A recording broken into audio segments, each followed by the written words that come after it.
There's just so much to think about this EPC nonsense because it's fucking wild. Like, it's all just one big stupid farce. Number one, net zero is just absolute nonsense, especially for the UK when we're like 0.4% of the fucking emissions in the world, or we're about 1%, and will affect the world emissions by about zero point 0.4. China will massively supersede that. It's so nonsense to even think that this country needs to be worrying about energy performance and energy efficiency. It's wild. We have so much energy in our oceans, so much fracking we could do, so much oil reserves. Can I just share an image that I think you'll love while you're talking on this point? Me drinking from a soggy straw to save the planet. World leaders. Exactly. Like, it's all a farce. It's all a control vector. They want to, because energy is the way you control people. And that is that because it's the unit economic cost for everything we do, and ultimately our economic freedom, our mobility, our freedom from mobility. It's all a massive farce. It's ridiculous. The fucking whole thing should be burnt down, and it will burn down because it's such a farce. It will cost over $1 trillion to upgrade all the properties in the UK to the standards that they're expecting by the time they want them, which is add that on top of the tax burden, the regulatory burden, the economic downturn of the country. They will never be able to enforce the private sector or individuals to actually fork out this cost. It's discriminatory because if you're in the Northeast, the proportionate cost against your asset value of retrospectively fitting these works to meet EPC standards is significantly higher, in some cases 10 times the cost to your asset value compared to doing it in the South, where you could otherwise pull out your equity to help pay for a lot of the works. In the North, you couldn't do that. So it's completely discriminatory by geography and asset value. There is nowhere near enough trades to do this work. There's already not enough trades. So you literally couldn't find the people to do the work by the time that it needs to be done. What else? What else is nonsense about it? The whole thing's speculative anyway. It's also bad on the old Victorians. A lot of the properties are bad EPCs with these thick walls. If you go and insulate out of them, which we do on a lot of different properties, you end up with sweating and breathing issues. You can create mold and damp and all kinds of. Obviously, you could do a lot of works to try and mitigate all of that, but that's just more and more money and more cost. Just the whole thing is so ridiculous that I know they're not going to enforce it, and that the next government will scrap net zero because it's an easy, quick political win to help the masses. So, whilst I do think there is definitely an upside to having a somewhat energy performative home, if you're building a new build, yeah, energy performance, no problem, cool. Like, if that's what you want to do, if you want to like be off the grid, to me that's just a choice. But to force people who have existing properties that are subpar to spend money, malinvested money that they could otherwise put into the economy in a productive way that helps level up society is just an absolute con. Like, it's criminal, and that'll always be my perspective on it. But the practicalities of them actually enforcing this, I just don't think it's ever going to happen. They're going to keep kicking that window as far as they can into the distance, and then until a parliament just goes, yeah, do you know what, net zero is a bit nonsense, isn't it? Should we scrap that?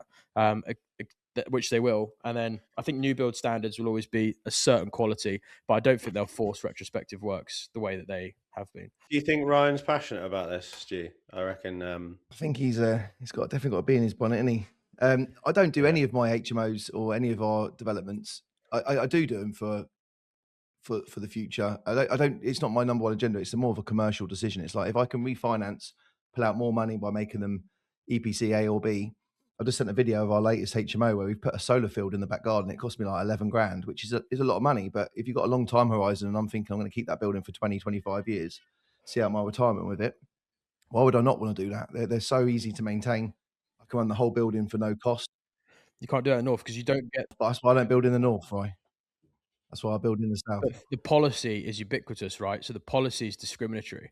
So, which is my point, is like you can't. I get it. You can't be spending for EWI, external wall installation, and doing all the work, which is sort of another reason why the south's a little bit better than the north. But ultimately, we've got the capital appreciation. It's worth doing it. If we can re-pull the money back out and just hold the building long term. If I was trying to flip them, I wouldn't be doing it. But that solar field, that video I've just put in, there's 22 solar panels, I think, at the bottom. It's a 7.1. I just asked my Sparky to tell me the spec. 7.2 PV kilowatt PV system with a 10 kilowatt battery in the garden. So I've got low maintenance, smaller garden, and that thing will run 6 adults in that building for indefinite. I'm not controlled by bombs going off on country A, B, C, oil doubling in price. All those things could have a direct effect on me and my cash flow and my business. And I think by spending the money now, refinancing against it in my favour because the OPEX costs are lower, then why would I not do it? And that's my number one drive. It's a good thing as well. I'd love to have a full portfolio of 200 houses that are all EPC, Bs and As. Yeah. I think a REIT would prefer it. But yeah, I don't think us making. I mean, look after the pennies and the pounds look after themselves. So again, we might only be 0.4 or 1% of the global problem, but I do think we should do what we can when we can, rather than just go ain't our problem. Because if the world done that, we'd have bigger issues. I think. I think for our listeners, we're clearly saying that we're not saying, I'm a big believer that I try and shop local. So source things within my local vicinity, support local businesses, support their supply chains, keep my carbon footprint like not ridiculous. Like if something's a quid more expensive to buy it in my local shop, I'm not going to get it from China. We're not necessarily food. Yeah, all right. You love an avocado and a almond, mate. I bet you do in your house.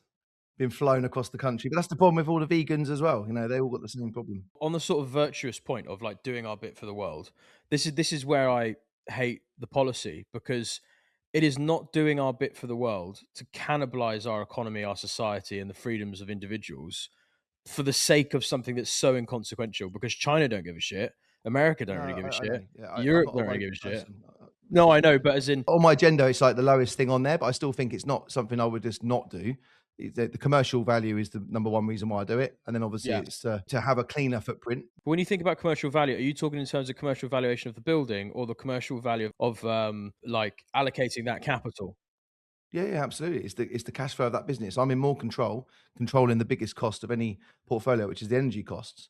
If I could put water reserves in the back garden, I'd do it. If I could stick grey water in, I could, but where do you stop? I mean, yeah, water's the most precious asset on the planet anyway. So that would be the next thing I'd look into, is sticking in water reserves. So I'm going to do it in my own house. I'm literally going to stick water reserve in solar panels.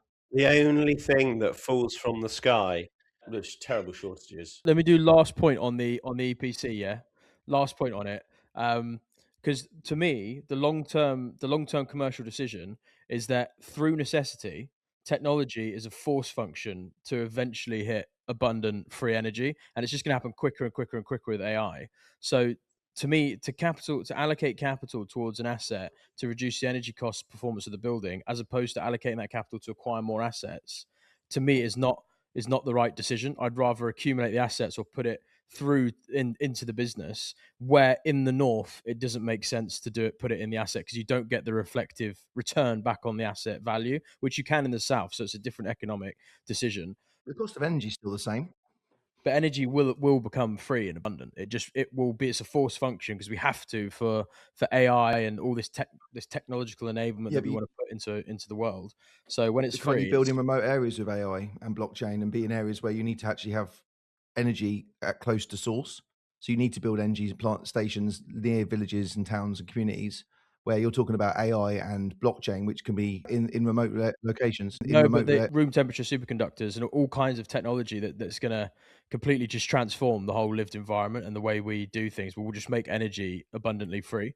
And that's going to play out over the next sort of 10, 15 years. It's the longer term horizon of holding and retaining assets. To me, the view is energy becomes free. And how do I look at a portfolio and that sort of or asset allocation now to think about that sort of future? Because they'll have to. Because how are you going to put the energy into these robots that we're going to have in our houses that they're going to want to sell to us, and all these cars and drones and all this technology they're going to want to enable the consumer with? They're going to have to get energy to the source and to the point of consumption. And there's a force function and an economic driver for them to have to do that. And that is going to drive the cost of energy down to absolute zero. So it's long term. I don't think it's an issue, but in the short term, it's a crippling financial consequence on the economy, which is why I hate it so much, because there's so many more low hanging fruit we could go for.